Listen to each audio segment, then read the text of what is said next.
This is Top Accolade Global News Updates. I am Soibifa Jackrich. U.S. President Joe Biden on Thursday said he would keep working to advance the Pacific Trade Pact, even as his vision for a regional deal to counter China's influence stumbled over his bid to strengthen workers' rights. Our work is not yet done, Biden told corporate CEOs in San Francisco, where he attended a summit of the 21-member Asia-Pacific Economic Cooperation (APEC) forum. We will continue working to better facilitate high-standard trade that advances workers' rights through strong enforcement of labor standards. Biden was also to take part on Thursday in an event for the Indo-Pacific Economic Framework (IPEF), a 14-nation group his administration established. The U.S. and its Indo-Pacific partners need to regroup and recalibrate their trade pillar negotiations earlier next year. Deputy U.S. Trade Representative Sarah Bianchi said on Thursday, asked how long an IPEF trade agreement could take to conclude. An administration official said most negotiations take years, but the White House intended to work on an accelerated timeline. The U.S. House started the IPEF to bolster economic engagement with Asia after former President Donald Trump quit a regional trade pact in 2017. Biden, a Democrat, could face Republican Trump again in next year's presidential election, a face-off that could impact U.S. support of multilateral groups like APEC or the IMF and trade policy. After a day of meetings, Biden said the leaders signed a supply chain agreement to identify bottlenecks before issue occur, such as during the height of the COVID pandemic. He also said they concluded agreements to accelerate clean energy transitions as well as an agreement to combat corruption. He also touted the launch of an investment accelerator to bring in private capital for investments in clean energy technology.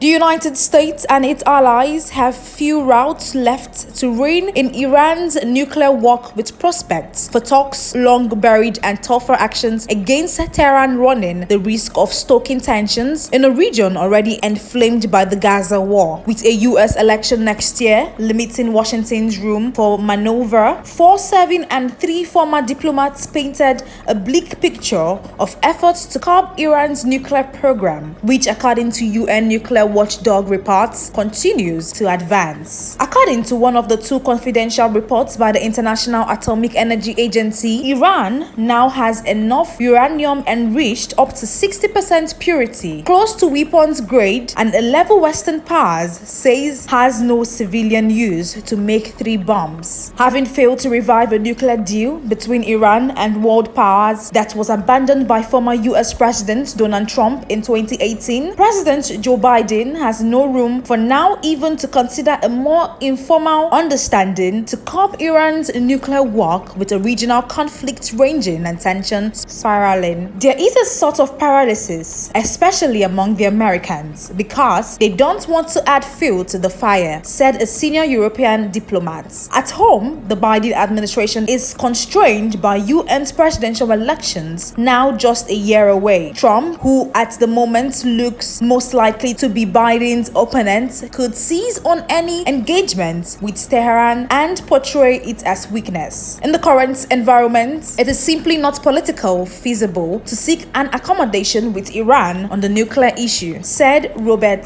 Einhorn, a former U.S. State Department official. The political debate is really not going to be about negotiating with Iran. It's going to be about confronting Iran, he said.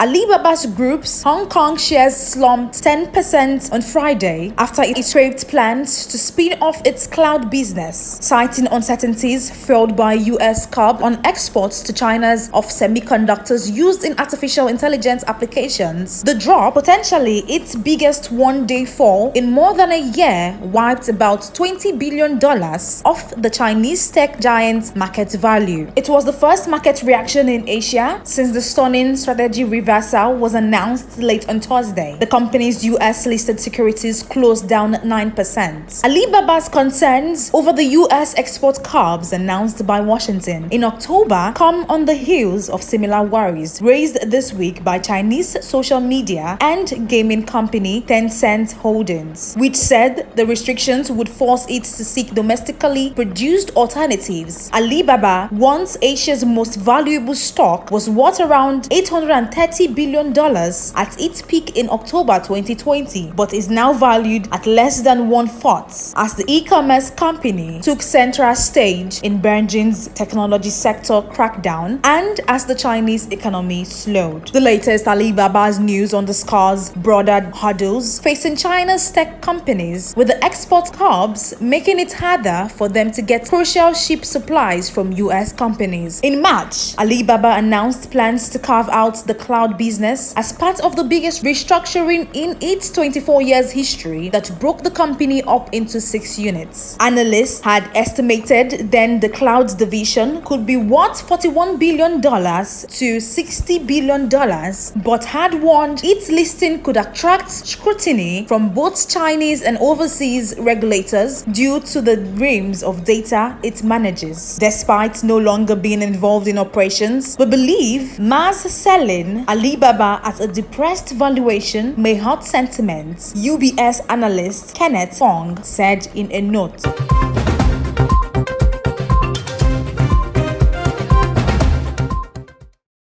Warren Buffett's vote of confidence in Japanese trading houses is helping Mitsubishi Car overcome long-held investor wariness about its complex global businesses that covers everything from sausages to natural gas, a top executive said. Japan's largest trading house has seen heightened interest from potential investors since Buffett's Berkshire Hathaway took a stake in 2020 that it later increased. Kenji Kobayashi, Mitsubishi's chief stakeholder engagement officer, until very recently being an industrial conglomerate, had negative connotations. Kobayashi said in an interview, more people will come to meet a company Berkshire has invested in. The hurdles have come down significantly. The Berkshire investment in Mitsubishi and rival Itochu, Marubeni, Mitsui, and Sumitomo has also focused global attention on Japanese stocks in general and coincided with a push by the Tokyo Stock Exchange for improved use of capital that has seen companies boost dividends and buy back shares. The result has put Japanese equities soundly back in fashion for the first time in years as investors bet that more companies are serious about improving governance and returns. The Nikkei has jumped 29% so far this year, outperforming both the S&P 500 and the FTSE 100. Tellingly, the index has also hit its highest since 1990, near the peak of the asset bubble when Japan was still a more dominant force in the global economy. Attitude about the need to engage with external stakeholders, including investors, are now changing rapidly in Japan, at least among larger firms, Kobayashi said, highlighting how Japan Inc. has become less insular in recent years.